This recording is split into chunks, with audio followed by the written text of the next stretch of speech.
Hello and welcome to Philosophery today. Our guest is a man from my hometown called Liam Cullinane. Liam is a very interesting character and fairly well known around our hometown. As you'll hear in this podcast, Liam at a very young age went and joined the French Foreign Legion, and he spent a lot of time there. And after Liam left the Legion, he was going to become a commercial diver. But Liam was struck down by meningitis, and that left Liam with some brain injuries, and Liam has been overcoming them and perhaps shown an even more heroic side than was possible in the French Foreign Legion in his overcoming of his issues. So that is why we have Liam here today. And Liam, good to see you. It's a pleasure. Good to be here, though. So, what age were you, Liam, when you first went off to join the French Foreign Legion? I just left school at 18 years of age. 18 years of age. And was it just a personal drive for you to for adventure, or was there would there be some political beliefs involved, or did you have a particular enemy in mind, or was it just I wanted to go do something cool? It was a bit of teenage dream, search for the adventure. I looked at elder people in my life, and my dad at this age was 40, and he was a publican, and I didn't want to be a publican when I was 40. What I wanted from life was adventure. Adventure, so it really was the pursuit of adventure. Yeah. I know when I was young, and I would have been good friends with Liam's brother Reuben, and we would have known that you were in the Legion, and we would have heard stories, and Rube used to show us some things that you had brought back in some pictures, and so we had a very romantic notion built up in our minds about what the Legion was. We would have been fans of Van Damme and these guys, and I think Van Damme had a movie out called The Legionnaire. So all this kind of came into our mindset when we were thinking about Reuben's brother Liam, and of course we thought you were doing the coolest of stuff, just like we saw in the movies, like that was the picture we had as teenagers. Is that the picture you had before you got there? Or were you as delusional as us? I was delusional, didn't know what to expect, didn't know anything about the Legion really, other than my first experience of anything about the Legion was Laurel and Hardy. And from that, I knew that it was full of roughy toughies. And then I saw a film about an English aristocrat who, I'm guessing he was in his early 20s. He went up to the Legion and had a whale of a time. Mind you, he was really buffed up to be almost like a superhuman. He did really well, so that impressed me. And then when I was about 15, 16, it was just before the junior cert, which is now called the inter-cert. That's the school examinations you have in your third and fourth year of school. And legally you can leave school as long as you've finished that exam. And I decided, after this exam, I'm focusing with the Legion on my mind, but I knew to see until the end of school days I get my full college school certificate. In Ireland, it's called the Leaving Certificate. Yeah. So that last 2 years of school, I knew I was going to the Legion. So I didn't have to worry too much about the rat race thing of swatting or studying really hard to maximize the results you get in your final school examinations. So the only subject I studied really was English. And the funny thing is, up until the interset, I detested English. No time for it at all. But in 5th and 6th year of school, we had an English teacher. His name was Mr. Ryan. And it's not often you see this. A room full of 30 lads, and you can hear a pin drop, except for Mr. Ryan breathing of the text Shakespeare, various authors, writers. Very spellbinding, and it was due to this guy, Mr. Ryan, that I got an honour in English, which was fairly exceptional. So it's fair to say, would it be, because I know you played rugby as well as a youngster, that you weren't too kind of intellectually inclined when you were young. Whatever you were going to do, it was going to be kind of physical. Yeah. That's the way you... Is there, before we move on from the school, is there any other story you want to tell about practical jokes or anything? Or will we just move on?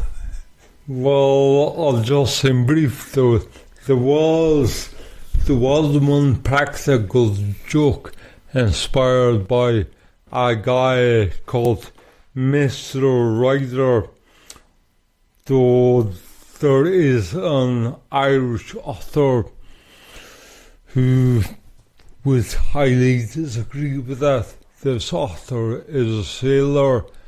His name is Gaelic Irish, largely unpronounceable. All I know is that the author claims his name is in direct descendants to Cullinane, the great Irish mythological warrior. So, according to this warrior, this sailor, he seemed to slip a cow under his elbow, carry it into school, and leave it in the staff room toilet. My version of the story, or the prank, is a little bit different. First of all, it involves 6 lads. And okay, so hold on. We'll bring it. So there's a sailor who wrote a book, and he claims that he was the one that done what became quite a famous prank. It was in the paper for our town, where a cow ended up in the staff room of the Jez school, and somehow he kind of did it all by himself, as you say. He slipped it under his arm. He must have brought it into the staff room. In his book, he accounts for this practical joke of his in a paragraph of, I think it was 4 or 5 lines in length. So he dealt with this very, very easily, very swiftly. But you have a different memory of that time where 6 lads, and you may or may not have been involved, it hasn't been proved, but you have serious insider knowledge that tells me maybe you were there at the time. And you brought the cow from where? In the middle of the night, was it?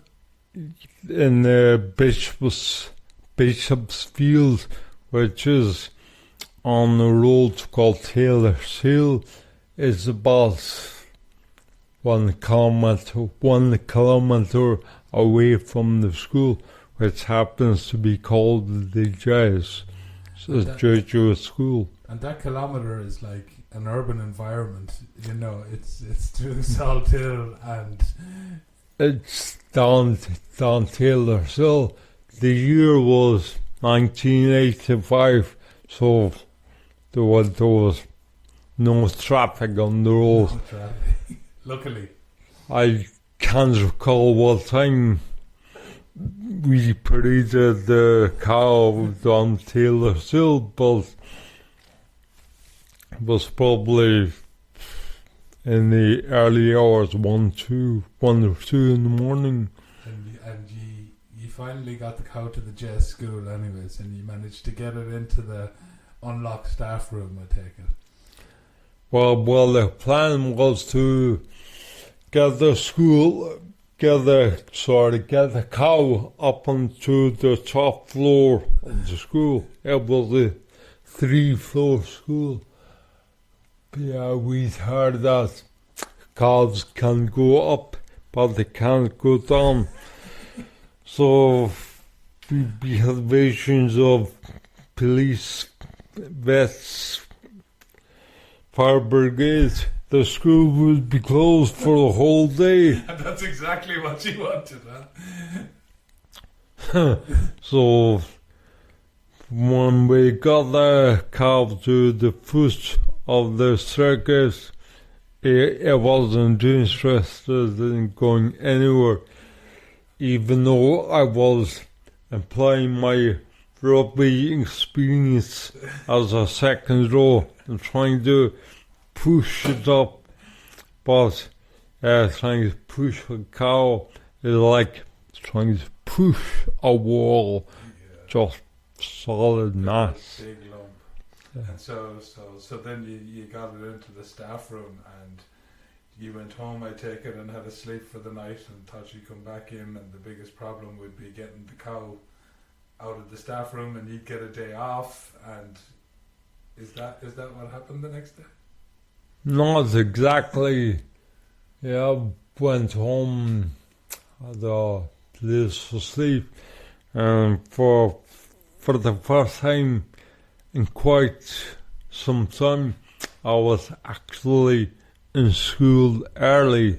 Then the next day, I walked in the back gates of the school.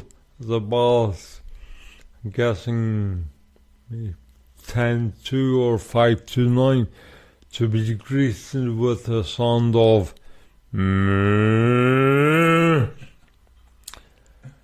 the cow had been put out into the field outside the school, or within the school grounds, and then school continued on as normal, but there was plenty of evidence that the prank had caused a lot of mayhem, which certainly was not part of the plan. Because the cow had, shall we say, emptied its stomach while it spent the night in the staff room. Quite a mess. Quite a mess. So that kind of, I guess, that shows you definitely had an adventurous spirit even in school. But okay, so you left school and you went over to France to join the Legion, yeah? Yeah. Straight after the Leaving Cert, went to Nice with a couple of friends. Made a really strong relationship with French beer on the beaches of Nice for 2 weeks before joining. Nice. My 2 friends went back to Ireland. Okay. And I joined the Legion. Did you did you feel a lot of kind of support from your friends, or was there a lot of disbelief? Was there, like, did you feel, yeah, go get it, Liam, or was like, no, you're crazy, what are you doing joining the French Foreign Legion? Do you mean those two friends I was with? Yeah, them and your friends in general, people in your life in general. Yeah, I told, two friends when I was 16, I was joining the Legion. But other than that, I never really talked about this. And the memory is a bit faddy. I'm not even sure right now. Yeah. Knew who did them, but I don't think it was as much of a topic of conversation.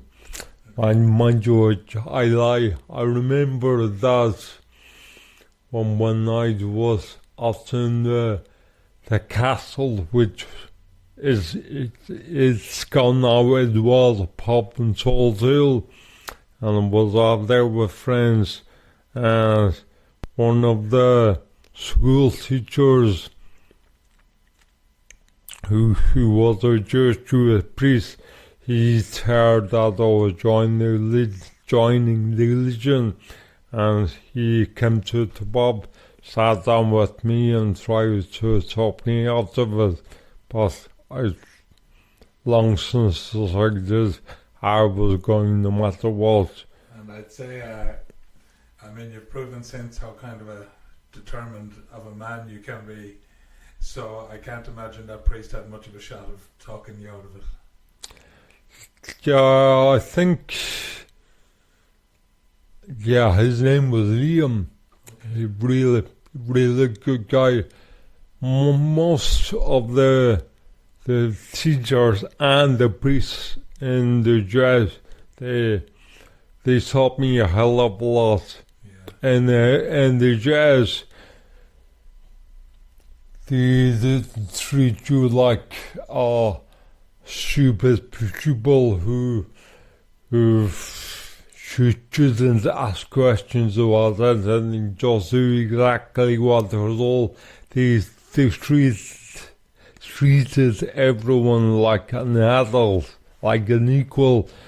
And this guy Liam, he would have known me, but I'm guessing he knew he was wasting his time, but at the same time, it was his duty to.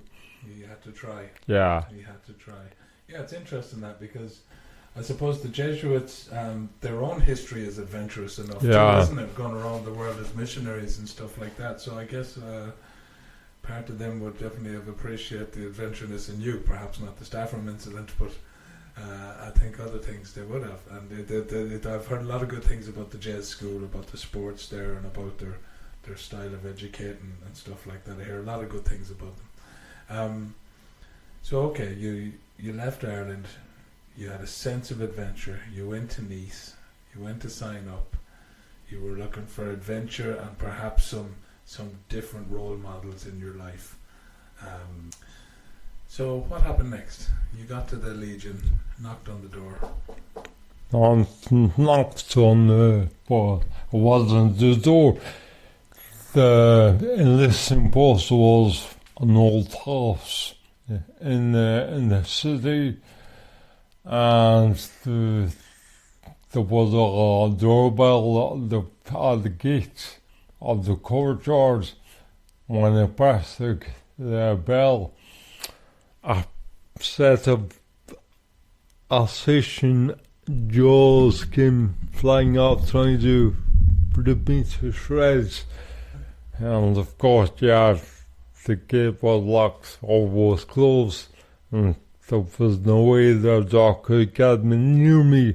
So I wasn't too perplexed, just thought, here we go. And next thing, a big jovial voice from upstairs, leaning out the window, just said, "Down, boy." So, and I went, and this guy treated me really well. Okay. So I don't know, maybe it's gone back to my own silly image of what it was like. We have stories about people getting beaten up by the officers and stuff like that in the Legion, and how the training was tough, and not just tough, but you could get physically beat up, basically, I suppose. Did you find that there? Me personally, didn't get too many belts. It's a bit like, you know the phrase, don't be a dick. Yeah. If you are, you'll get a few thumbs. So they had the physical attitude adjusters. The most violent I saw, or the most violent episode I saw in the Legion was when you join up at the enlisting post. From there you're escorted to Oban.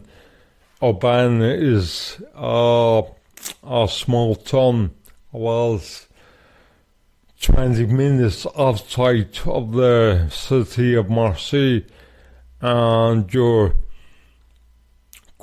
put into this unit where they screen all the potential recruits, and when you're in there, it's fairly boring. There's not much to do. Either they're giving you medical examinations or IQ examinations, or they're screening you for security. With me, I was just out of school, so the security screening wasn't much of a story, to be told.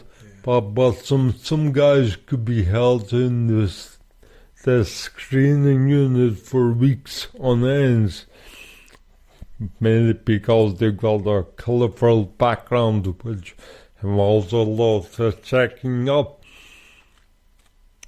One of the myths about the Legion is that they take criminals. Yes, that was once true, but now, as soon as you get to Oban, the regiment is called the 1st RE Regiment, which stands for Regiment Étranger, which means foreign regiment. As soon as you get to the security screening thing, they run your details with Interpol, and if you're on the wanted list, you're handed over. There's no hesitation. Okay, so they're not like that place where they get all the crooks in the world going. Yeah. I joined in 1985, and by 1990 they were no longer taking ex-English army personnel. Okay. Just wouldn't entertain them, full stop. That's how dramatically the Legion was changing. Okay, so initially, from what I take it, the Legion was created so that the French could put forces on the ground in places without risking French lives. Is that? That's basically it. But I'll go back to the most violent thing I saw in the regiment of band. You were put into an area just for potential recruits, and you weren't allowed out of it.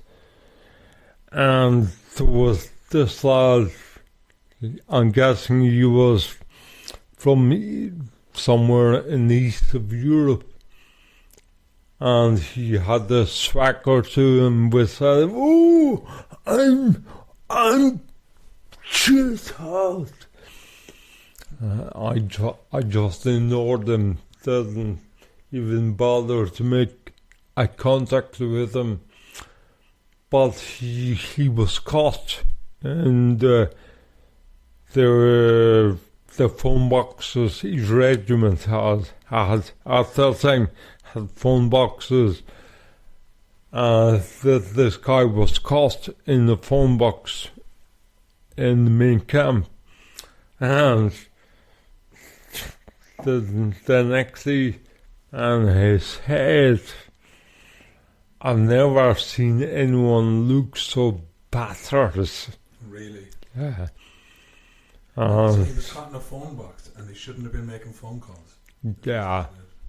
But it sounds like that wasn't just the issue with that guy. He maybe thought a bit too much of himself and needed to be taken down a peg or two.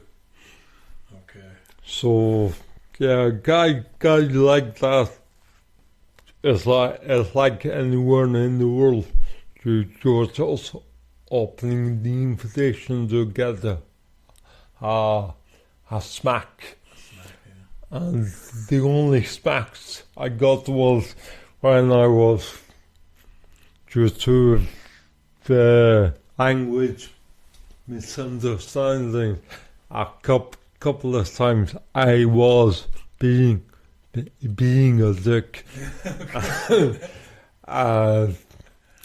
I remember, the first major one was there was a uniform inspection for guard duty the next day, and for some reason I thought I was just reserved for this guard duty and didn't have to prepare my uniform. And yes, I was on reserve, but I did have to present an immaculate uniform. And when the sergeant came in to the room to inspect all the uniforms, I'd only been told 5 minutes beforehand to put my uniform for an inspection at the end of the bed table or bunk bed. When the sergeant saw the uniform, he just pointed at the door with his thumb and said, "Out," which in French is door.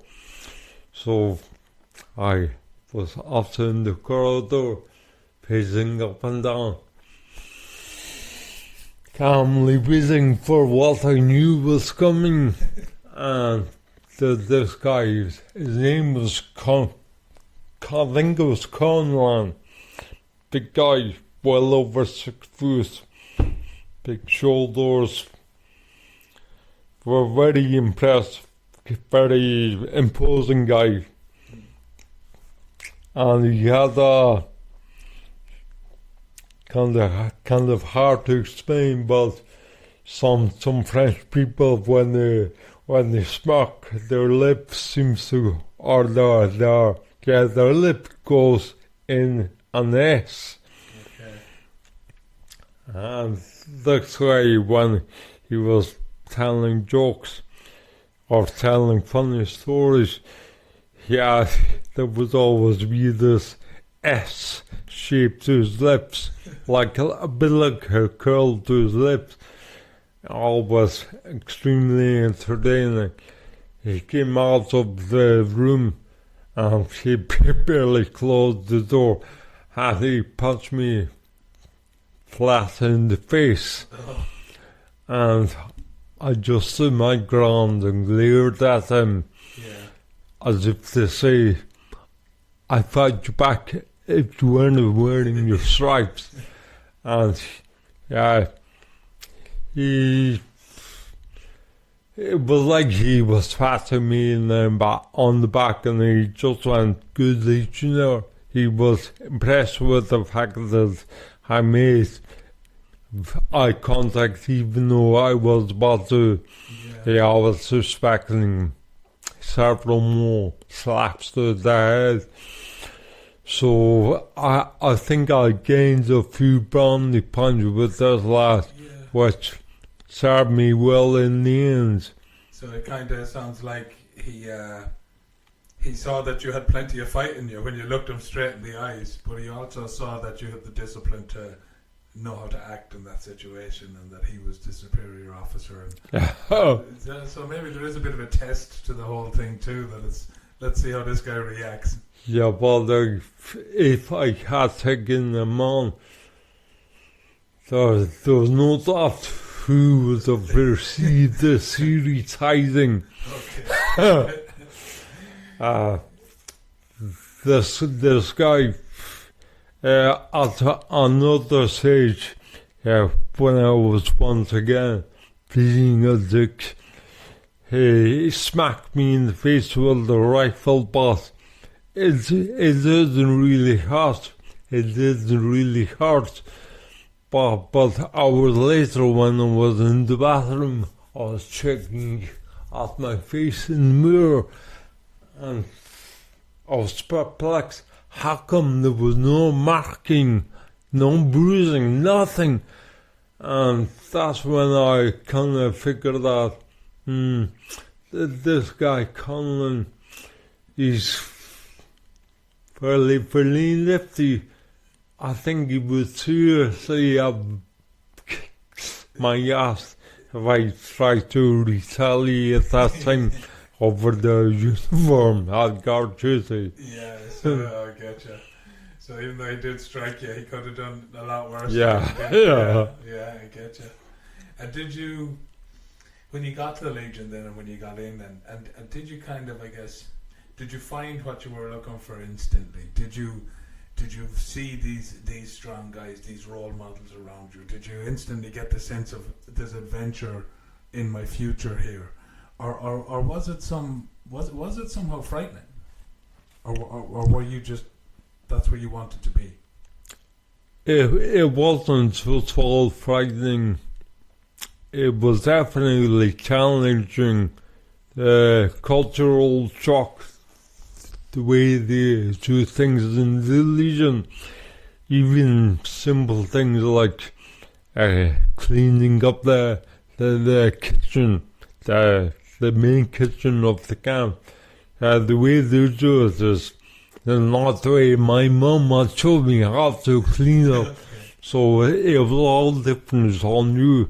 And I was young, just after school. So yeah, I was homesick. But yeah, I was never scared. And during the screening procedure in the band, they give the actual screening process. A nickname is called the Gestapo. And they bring you in one by one, ask you all these questions about your background, your history, your family, and so on and so on. And then they just go, fine, and smiling, say, you're free to go. Okay. And then a couple of days later, they hold you back in, smiling once again, ask you all the exact same questions. And as long as you give the exact same answers, no problem. Okay. But if there's even a tiny variation in your answer, they go home in on that variation and uncover the truth. Okay. So if you're not genuine, you want to be a pretty good liar. Yeah, it sounds like it, and you'd want to be able to remember the lies too and hold on to them. But yeah. But as I said, I had no story to tell really, and I was through a ban in, I think it was only there 1 week. The weirdest thing was at the medical, I was in my jocks, and this elderly Legion guy got the feeling he's been out on the bench or the night before, and learned over the years that he was probably an alcoholic, a functioning alcoholic, and he asked me if I was circumcised, and I said no. And then later on during the examination, I was asked to take my socks off, and he saw in truth that I was circumcised, and he went crazy, screaming and roaring. I was smiling like a silly child. I just laughing at an adult. And next thing I'm in Castle Mudry, which is the training regiment. It's called like the Catherine RE, that's the 4th Regiment. And the barracks then, it was in an old Napoleon era barracks, very old fashioned. We were up on I think we were on the 3rd floor. The hardest part of the basic training, slightly exaggerating, but the really hard part was we were on the 3rd floor.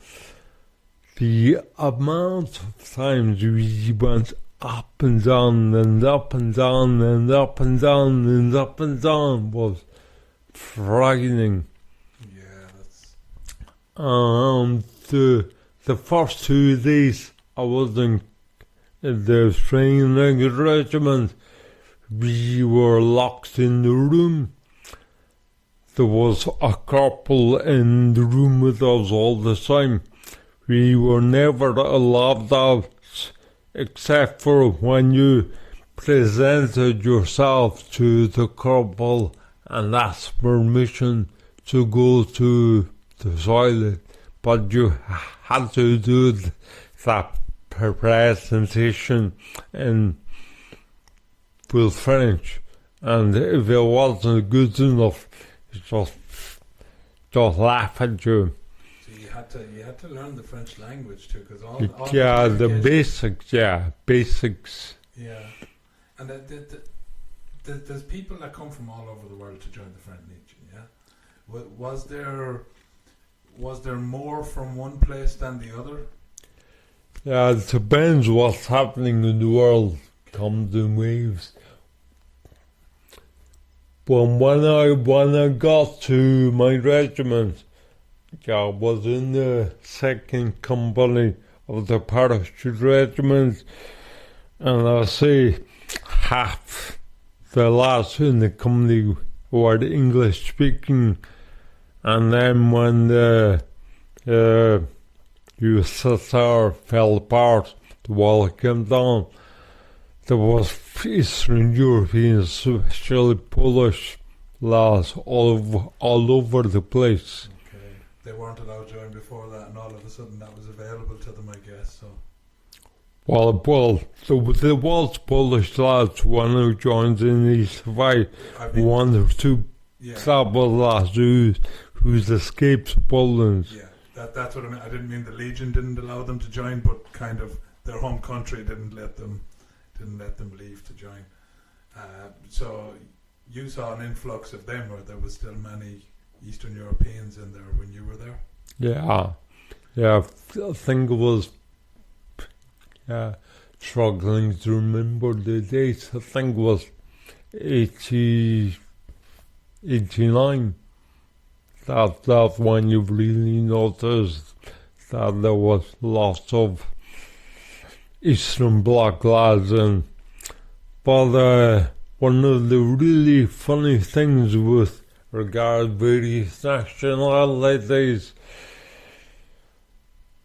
the Legion are massively into singing. Wherever you go, when you're marching, you're singing. And when they march us to the mess hall at lunchtime, evening as well, we'd be singing as we marched. And the song for the second company is called The Edelweiss, which is notoriously difficult to sing. If it is the voice range goes from low to extremely high, so unless the tone is set perfectly from the start, everyone will go when they reach the high notes. So the sergeant who'd be marching us up to the mess hall would play safe usually and just go for one of the easy songs. I think the easiest was called Contre le Viet, which is translates roughly as against the Vietnamese, against the enemy. So the troop would be marching up to the mess hall singing the song Contre le Viet, and the Vietnamese population there, they're good bit smaller than most Europeans on average. In general, by and large, there would be 3 Vietnamese lads at the back of this platoon, this section, singing Contre le Viet, even though they are Vietnamese, and they wouldn't even be, well, to my mind, they wouldn't even be questioning that. Yeah, it's kind of a surreal thing, though, isn't it? You go off to join a foreign fighting force, and you learn the language, so you're being kind of assimilated into their way of being through the language, and then you find yourself singing a song Contre le Viet, which is against the enemy, but the enemy, when that song was brought about, was the Vietnamese. So you have these Vietnamese lads singing in French about against the Vietnamese. God, that must have been strange for them, though, all the same. Yeah. Did you ever feel any, how would I say, any kind of tug towards French nationalism, or did we like? Is it more your loyalties were to the Legion than to the French? Yeah. The Legion.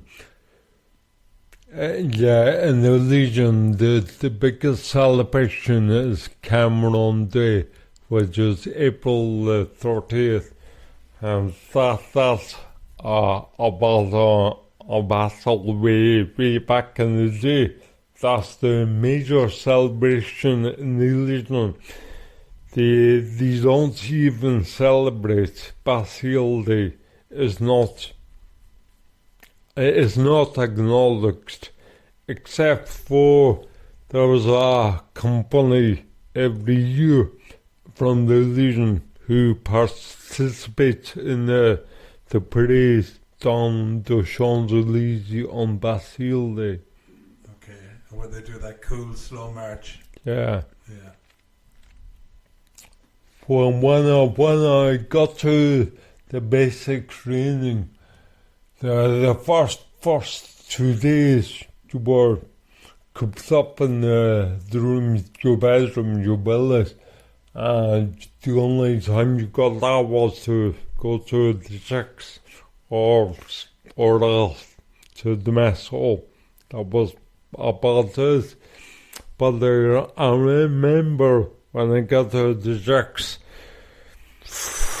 have a fag would be leaning out the window looking down on the square below. There was three stories down, and there'd be sections of recruits out on the square marching along. They would have been, say, 2 or 3 months ahead of us. So their singing was fairly good, and they could hold it together and march. And I remember the shivers shooting up and down my spine as I watched these guys going round the square in their green military uniforms, but they'd only been in the gaff a couple of months, maybe 3 stops, and they were already extremely impressive. Yeah. But that whole thing on being cooped up in the room, that was called a part of the basic training. Physically is okay, it is demanding, but if you can play, say if you're at the fitness level of a sportsman in school, so say if you play on the football team or if you play rugby, then you're fit enough for the Legion. Okay. But mentally, it's a different story. Well, when I joined, I was 18. If I joined you when I was 25, I think after a week of basic training, I would have been saying to myself, fuck this shit, let me out of here. Really? It's mentally numbing, humiliating, shitboarding, crazy stuff like, okay lad, we're having vehicle inspection. Paint all the unit vehicles with petrol and shine all the tires with boot polish. Oh, jeez, yeah. Do the whole morning, getting the vehicles ready, the inspection is held, and then the vehicles drive off. And they get immediately dirty. And the next morning, regulars, vehicle inspection. Same thing all over again. Yeah. And then on Sundays, it's not every Sunday, maybe every 2 or 3 weeks, they give you the Sunday morning to wash your clothes. But you'll be washing your clothes on a big slab of cement at waist height, like a table, Okay. and it would be slopes. So both sides of the table would slope towards the middle, and the water coming from the pipe bubble would drain off, and you just scrub your clothes there with a scrubbing brush and a big bar of Savon Marseille. I was there in the summertime. I'll say in the midst of winter, washing your clothes would be a friggin' ordeal. Yeah, it would. Yeah, I'd say it would. All right. Is there, like people I talk to who've been in the army and been in war and situations, they say a lot of it, surprisingly, is really boring. Like there's so much waiting around. There's so much just keeping gear ready.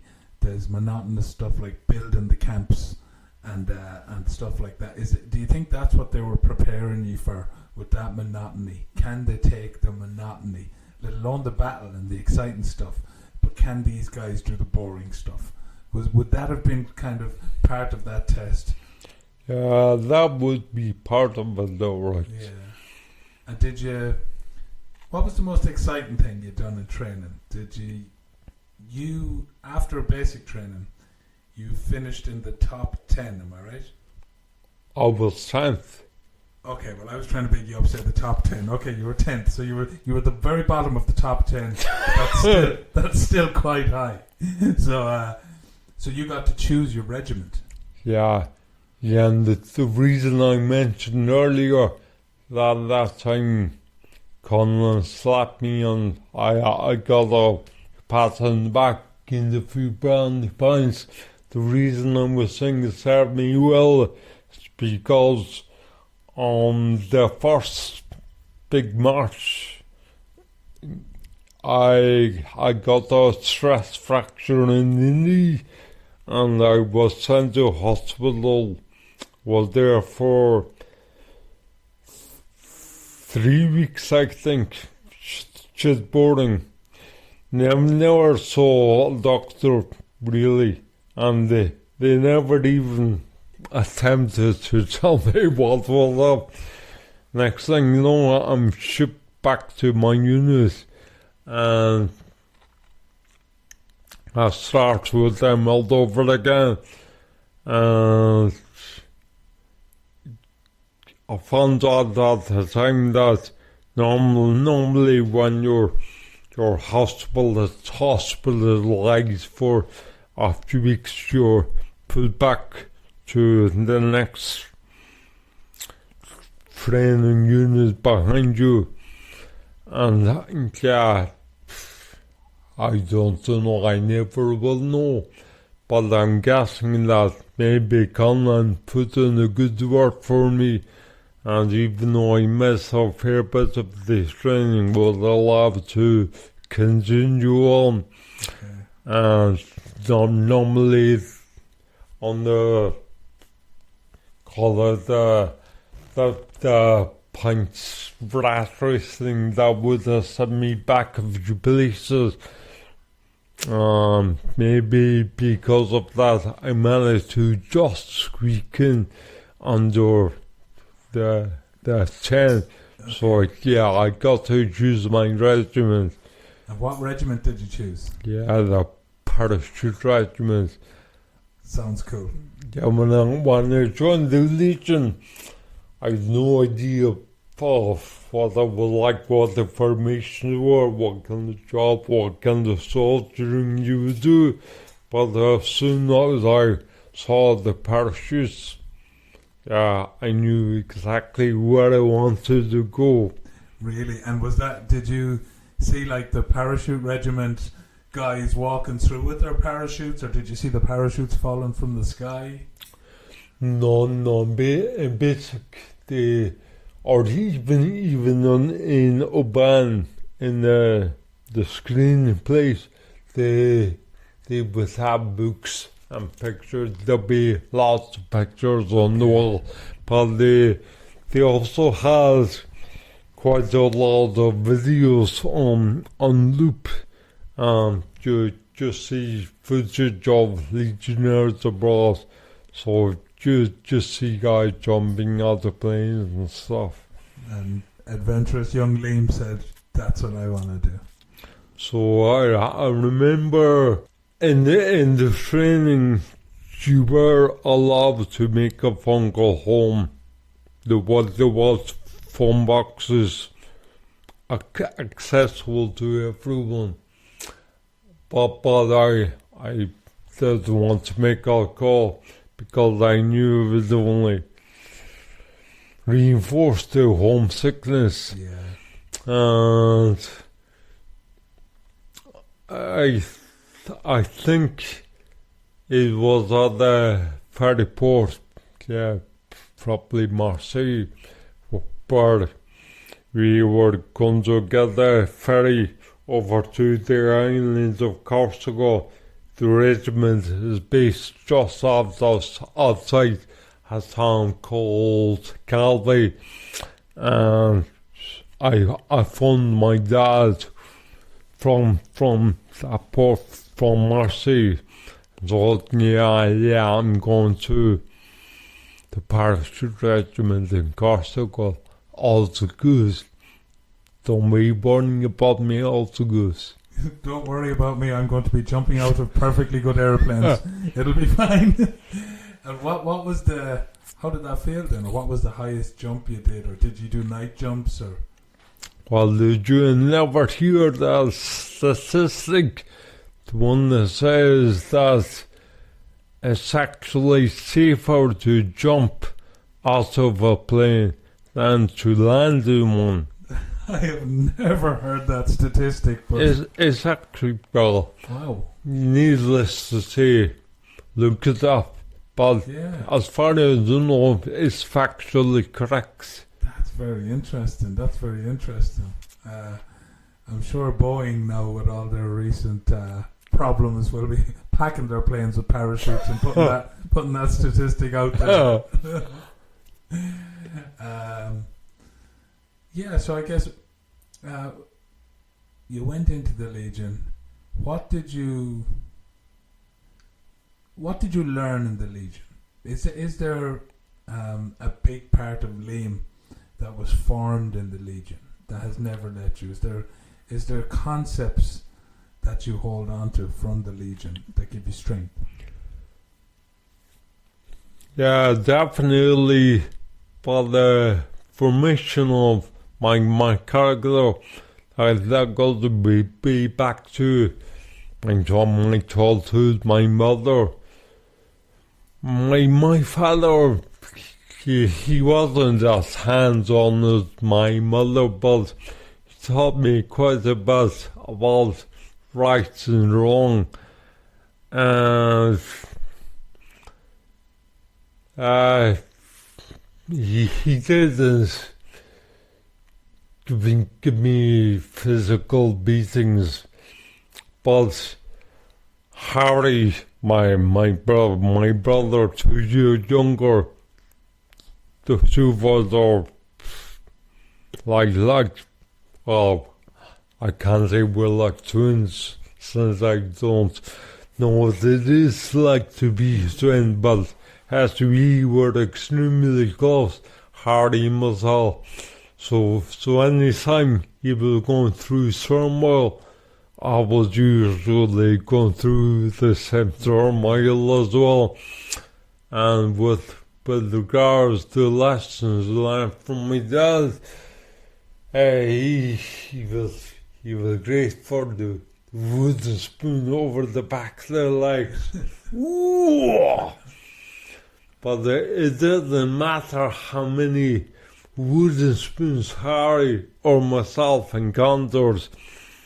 Doesn't really have that much impact on us. But then this thing they call the grounding quarantine, you go to school. As soon as you're back from school, up to your room, your weekends in your room.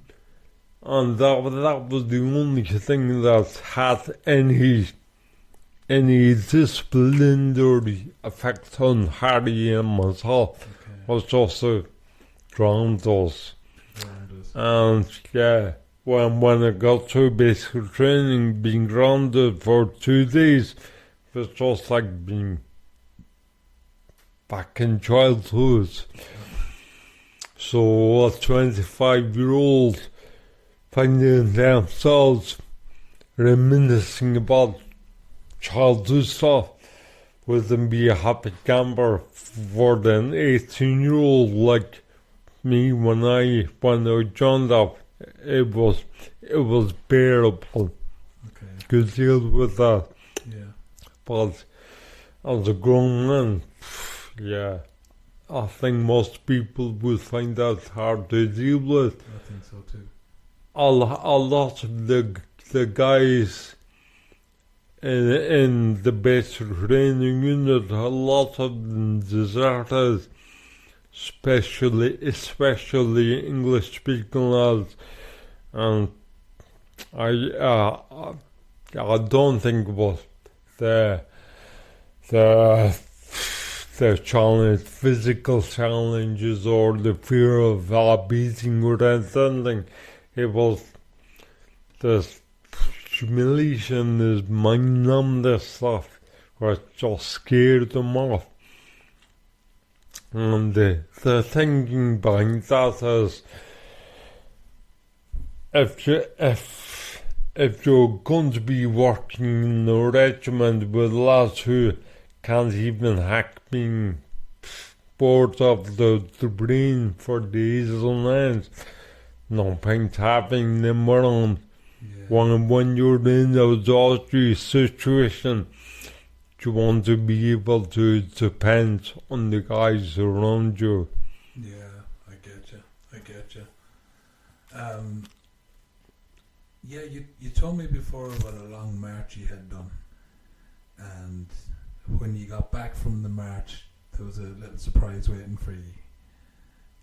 And Alright, that was my first time doing a night march. yeah, In the basic training, we didn't do night marches, and a few weeks after getting to my unit, the second company, we went out on one night march, and I found that extremely difficult. And all I was thinking of from, say, 1 in the morning onwards was just the thought of getting a nice few hours of sleep when we got to our destination, which was an obstacle course. And as the old hands in the unit, without the word started getting ready to do this obstacle course, the only thought in my mind was, this is not possible. These guys are lunatics. how long had you been marching before you got to this obstacle course? Although the whole night. The whole night. But yeah, the general rule is when marching they will stop every hour for 5 minutes. Otherwise the battery just runs itself dry. Whereas if you stop every hour, even if it's just for a few minutes, it allows it to recharge. Okay. But I was so frigging exhausted when we arrived to daylight. And this was a surprise, this obstacle course. So they said, here lads, we're nearly home. And then when you got there, they said, oh, by the way, we're doing this obstacle course too. Well, to me it was a surprise, but the old hands, they probably knew full well it was just going to be the start of a new day. Yeah. So we did the obstacle course, and I was astounded at the fact that there was no pain being registered by my brain. It was almost like the body was so tired, so numb, that the pain signals from the body, all the exhaustion that just didn't register with the brain. So that's when I learned that where the mind goes, the body follows. Where the mind goes, the body follows. So no matter what you've gone through, if you can get your mind right, your body will follow you. That's something to hold on to. I think that's a good one. Yeah, good one. Quite a long lesson. Yeah. One thing I learned in the Legion, which is really cool and only takes about 30 seconds, is how to see in the dark. How to see in the dark. Yeah, it's cool and it actually works. A torch, is it? Go on, tell me how. Yeah, see, you're looking, saying daytime, you're looking at the dartboard. Yeah. And you're looking at the bullseye, you'll see the bullseye. Yeah.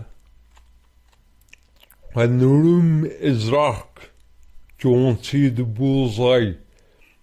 but if you circle around the outside of the dartboard, you vaguely make out the bullseye, which in reality means that if you're out in the field and you hear someone, you look in their direction, you circle around, and after a few seconds, you'll usually figure out whether it's one guy, 5 guys, 10 guys, or more. So you hear a sound in the distance or wherever, and you put your eyes towards the sound, and you make circles with your eyes around where you think that sound came from. Yeah. And then you'll get a slight view eventually of what's within that circle. Yeah. Oh, that's so interesting. I must try that. That sounds cool. It doesn't work in 100% darkness, Okay. but as long as there's even a tiny glimmer of light, you will make something else. That's interesting. That really is interesting. So okay, you left the Legion. And you decided you were going to have more adventures. You weren't done adventuring yet. So what did you do after you left the Legion? When I left the Legion, I didn't really know what I was going to do. So on the final review by our senior commander back in the headquarters regiment in the band, he was asked everyone leaving us, he was reviewing them what they were going to do, and I was saying, I'll go back and do a degree. Very good. But there was, to me, this was fairly vague. Other than that, I didn't know what I wanted to do, except for the book I read. The first time I was in Africa, a little country called Ep2 is in the Horn of Africa. I was there when I was 19, and during free time came across a book, forget the book title, but it's by an author. Well, he was the mountaineer who just happened to write the book, and the guy's name is Peter Hapler, and in this book he gives an explanation. It qualifies as a scientific explanation, but it's written for the layman, and he explains what happens to the human body as you go up in the altitude, and he recounted his experiences in the Himalayas. Okay. He and another mountaineer called Messner, they were the first men to climb Everest without oxygen. Wow. And when I read this, fascinating stuff. My thought was, I've got to get my ass over there. So I left the Legion in July 92, and by September 92 I was in the Nepal Himalaya. Okay. And It's a fascinating country, fascinating landscape. Yeah, I imagine it is. equally fascinating people. Not just the mountains, the scenery, but the culture and the mental makeup of the Vietnamese of the Nepalese is incredible. And did you spend long then around the Himalayas? I trekked around for a couple of months. Yeah. That sounds like a good adventure, a good nice time. Great memories. Yeah, I'd say so. And what then? What happened then? Where did you go after that? On the way back, the plane stopped off at Cairo. It was Egypt there, so I arranged in advance to go to not even the town, a wee village called Sahab in the Sinai of Egypt, is on the Red Sea, and do scuba diving. I did a bit of scuba diving when I was in Special Forces, and the last couple of years in the Legion. Really enjoyed it. I wanted to learn more, and I had a whale of a time. When I landed in Cairo, I hopped on the bus and went on an overnight trip to Dahab.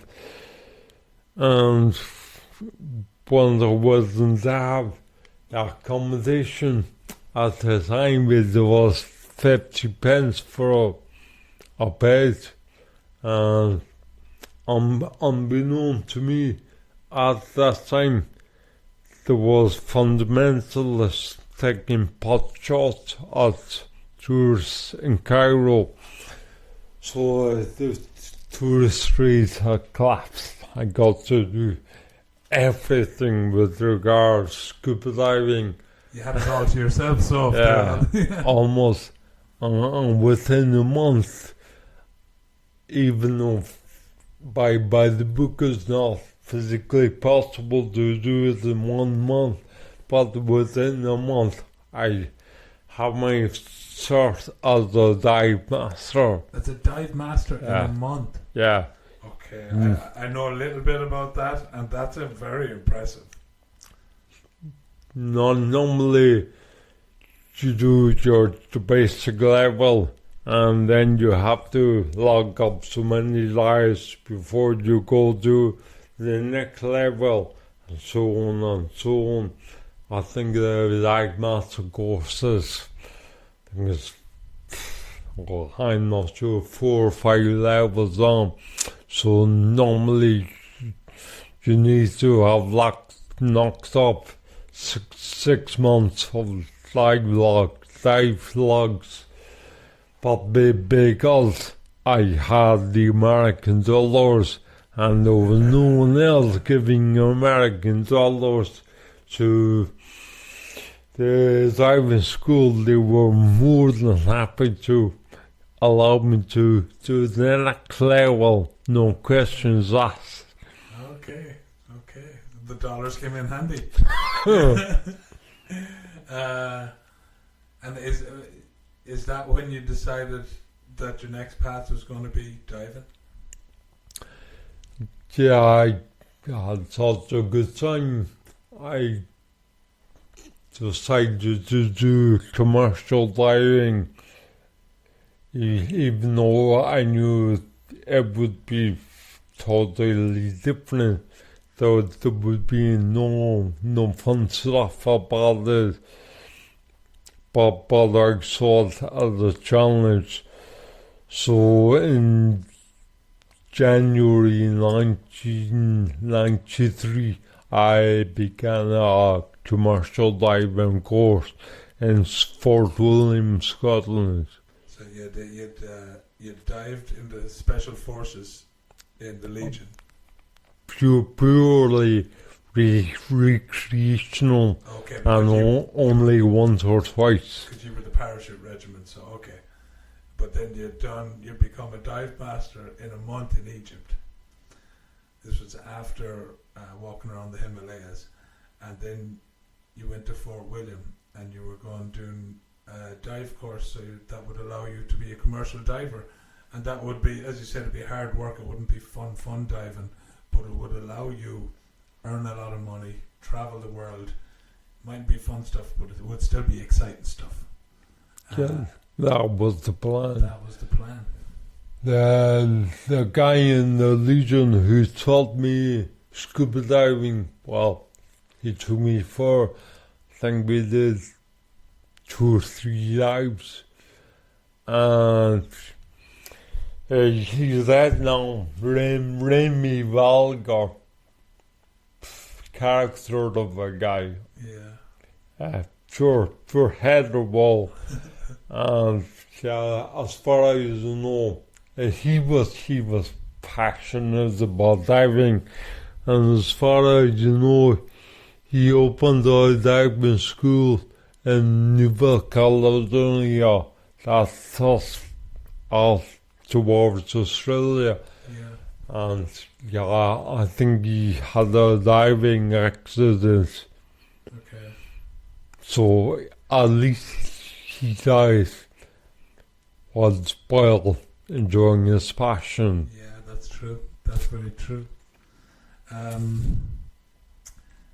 Okay, then the next part of your story, Liam, the big battle, I think we'll leave until the next podcast. Okay. Because we can go into that, and it's not something you can skim over, and so I'll just briefly say that it turned out Liam didn't get to become the commercial diver, and something intervened in his life that changed it drastically. So we will talk to Liam again. You asked me a question there earlier and I didn't respond. Just what was the most fun time in the Legion? Yeah. There's numerous fun times. The bands, what kind of fun you're thinking of? But the one moment I would love to relive most is it was my second last parachute jump just a few weeks before I left the Legion, and it was a maneuver in Sardinia, the south of Sardinia, with Royal Marines and US Marines, and we flew in just after nightfall, and we're flying at about 4,000 meters, and the pilot missed the drop zone, and the ramp, the rear ramp of the plane was down, and we're all standing on it. There was 2 teams of 10, and I was at the back of the second team, so there was almost 20 guys standing on the ramp with the back to me. Okay. And our boss was leaning out where the ramp, where the bottom of the ramp meets the plane. You can lean out and look down at the landscape below. Yeah. And he's saying to the pilot, hard left, hard left, hard left, hard left. We'd missed the drop zone. So the plane was going hard left, all the way around, and came back in for the second from the drop zone. but that meant the plane was at an angle. Yeah, it was banked all the way to the side. But as we were standing on the ramp, optical illusion, the brain playing tricks on how the brain always plays tricks to adjust everything so that visually your left eye to right eye, it's horizontal. And it was just as the sun went on, and there was a red line across the sky, which was horizontal, but because the plane was banking hard to the left, the horizon line was at a probably 10-20 degree angle. Yeah. And I didn't have my freaking camera on me. my camera had been stolen a couple of months previously when we were in Africa, when my bag got back to our regiment in Corsica. There was no camera, and with only a couple of months ago, I didn't bother getting a new one. That's the moment often I most regret not capturing on film. The banking of that plane and the view out from from where the back doors had dropped down. Oh. So we jumped from the plane into the rock 4,000 meters up, landed, and we landed because even on the second run into the drop zone we were still off course, and we landed amongst the in the Call of Duty game. In the game, the American Marines were on the other side, so we landed amongst them, and we were captured, except for one guy, a Canadian guy who just joined the unit, who was built like a brick, do you know what? And because he was new, he didn't know that it was games up, just hand yourself in. So the whole night he was going around with his backpack, his weapon, and all the parachute equipment, and he was keeping undercover. And even though the US Marines had all their high-tech gadgets there, they couldn't locate the guy. And I don't know if that's a fact or not, but I think because of safety reasons, they had to abandon the maneuver until this guy was found, just in case he was thrown over by a tank. And so he's still in Sardinia somewhere. They did find him, I take it, in the end. Well, I can't even remember what happened in the end. Okay, but all I do remember for definite is that the vegetation in the south of Sardinia, there were no trees. Yeah. The max was about its height. Yeah. So how the guy wasn't found beats me. Big, broad Canadian managed to hide, I don't know. Skills. I've one last question for you, Liam. Sure. And you don't have to answer. I know Macron has recently sent Legionnaires to Ukraine. Oh yeah? I didn't know. Okay, he's sent Legionnaires to Ukraine. I don't know if they've landed near the front lines. I don't know if they've been deployed as a fighting force themselves, or if they're just doing all the other stuff, training and all of that. But is there? It's weird because you were talking about when the Soviet Union fell, a lot of Eastern Europeans joined the Legion, and I'm sure there was some Russians joined the Legion too now. I'm just wondering, is there a feeling amongst Legionnaires when you see them being deployed in Europe like that, and the fact that they've been deployed in an almost strategic way, and it's not just because it won't be French people that are fighting the Russians. It's almost like this nondescript dark army that can't be called European now, even almost, because I mean it seems like the Western leaders are trying to fight Putin without saying it's them doing it. You know what I mean? And it just feels like that's how the Legion has been used. Is being used by Macron here.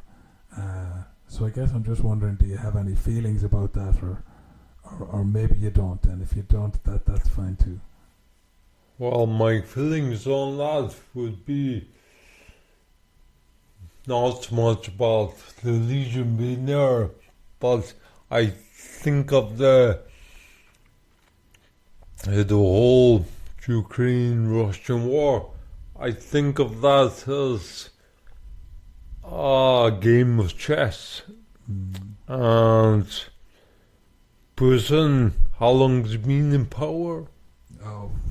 25, 30 years, something ridiculous. So why did he wait 25 years to move his attacking forces into what he thought was checkmate? I get you.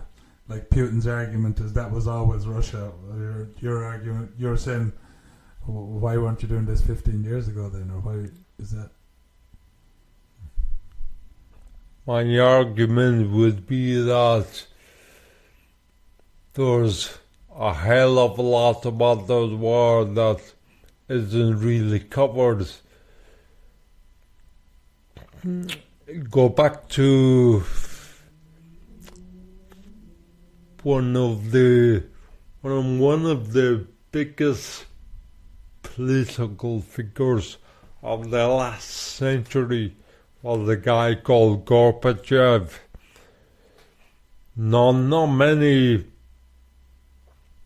people of the younger generation would be familiar with him, but he was the reason the USSR fell apart.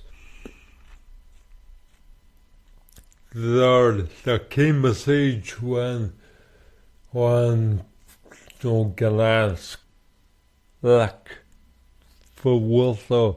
He was a Polish guy, really high up in the struggle in the labor union for these people. And Gorbachev was told by his military people that they wanted to move tanks in against these Polish officers to create a bit like a Tiananmen Square scenario. And Gorbachev said, no way. And that's when things really changed. And Gorbachev and Reagan, even though they were supposedly real enemies, they got on really well. They actually had their laugh together. And I don't know the details. I don't even know if they even made a factual written contract, but the deal in general was that Gorbachev told Reagan, okay, what's on the sound, but NATO doesn't come anywhere near Russia. And look where NATO is. Yeah. And then that got us back to Napoleon, the Kaiser, the German Kaiser, and then Hitler. They got trashed to Russia. Yeah. Millions died. Yeah. Millions. And that kind of thing isn't easily forgotten. An example is Ireland. Yeah. Everybody in Ireland knows the name Cromwell. That's true. For So, different reasons yeah. than the English know it. Yeah, so imagine if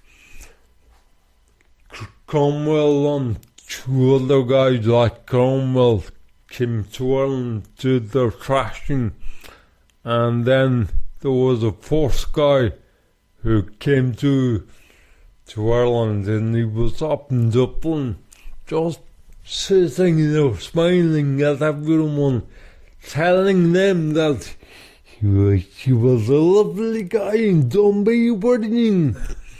Do you think the rest of Ireland would just smile back and say, hey, you friends, if you want to come down to Galway for the weekend, feel free. Yeah, it's a different... So, and instead of Putin inviting NATO up to Moscow for the weekend, maybe he eventually put a test on after so many years. Said enough is enough. In what has turned out to be a horrific way to put this on. A hell of a lot of people have died, have suffered, and will continue to die and suffer for many years to come. Unfortunately, that seems to be the way it's going, alright. But thanks for that, Liam. I just wanted to get your opinion on that. But okay, well, I think we'll leave it there for this time. It's been an honour and a pleasure to have you on the podcast, Liam, and we look forward to the next instalment of your story. Okay. Thanks very much, Liam. Bye. You're welcome.